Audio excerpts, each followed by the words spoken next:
जय महाराष्ट्र मंडळी, कसे आहात सगळे? मजेत ना? तर तुमची लाडकी बहिणी अगदी अशा नवीन रेसिपी सोबत आलीये.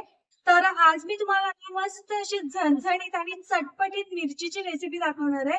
जी तुम्ही चपाती, भाकरी किंवा डाळ भातासोबत कोणत्याही भातासोबत तोंडी लावू शकता आणि खायला इतकी जास्त छान लागते ना, त्याचसोबत अगदी कमी वेळात कमी साहित्यात होते.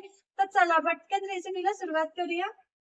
तर म्हणजे मिरचीची रेसिपी करण्यासाठी हे बघा मी ना इथे 30-40 मिरच्या असतील अशा मधून ना पोटं फोडून घेतलेल्या आहेत. स्वच्छ धुवून मगच त्यांची पोटं हे करून घ्यायचे. मधून कट मारलेत. तर आता इथे मी ना 1 ते 2 चमचे तेल ऍड करते आणि तेल चांगलं कडकडून तापू द्यायचंय. आता त्याच्यामध्ये मी थोडीशी मोहरी टाकणार आहे.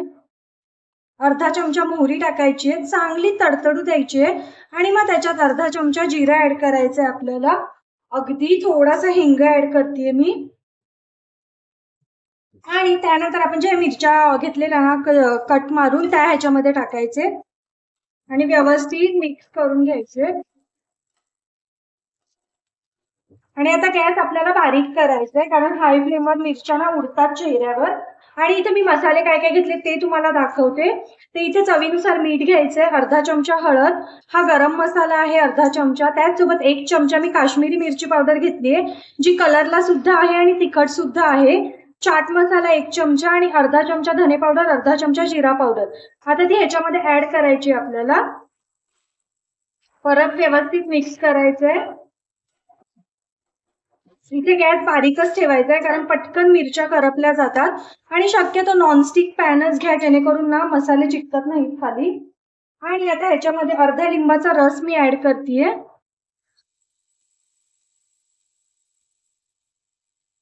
जर तुमच्याकडे चाट मसाला नसेल तर तुम्ही आमचूर पावडरचा देखील वापर करू शकता. लिंबू मी लिंबू ह्यासाठी पिळलं जेणेकरून आपल्या मिरचीचा थोडा तिखटपणा कमी व्हावा. आणि 1 चमचा शेंगदाण्याचं कूट ऍड करतेय.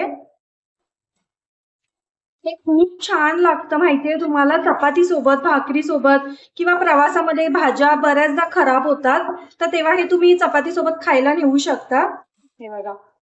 आता याच्यावर आपण ना झाकण ठेवून मस्त वाफवून घेऊया 3-4 मिनिटं. म्हणजे 4 ते 5 मिनिटं झालेली आहेत. बारीक गॅसवरच ठेवलेलं मी. आणि बघू शकता आपल्या मिरच्या देखील सॉफ्ट झालेल्या आहेत आणि मसाला पण करपलेला नाहीये. तर आपण गॅस बंद करून घेऊया आणि अगदी थोडीशी कोथिंबीर टाकूया ह्याच्यावर. तुम्ही भरणीत भरून फ्रीजमध्ये स्टोर करून देखील ठेवू शकता किंवा बाहेर 5 ते 7 दिवसापर्यंत आरामात राहतात ह्या मिरच्या. ह्या बघा छान अशा रेडी आहेत. आता आपण सर्विंग प्लेटमध्ये काढून घेऊया.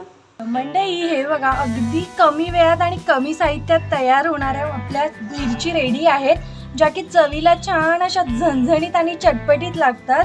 बघू शकता तुम्ही किती मस्त दिसत आहेत. हे बघा, तुम्ही हे चपाती, भाकरी किंवा कशासोबतही तोंडी लावू शकता. खूपच छान लागतात. तर खरंच घरी नक्की एकदा करून बघा आणि व्हिडिओ आवडला तर लाईक करा, चॅनलला सबस्क्राईब करा. भेटत राहीन अशाच नवनवीन व्हिडिओ सोबत. बाय गाईज, खात राहा, मजेत राहा.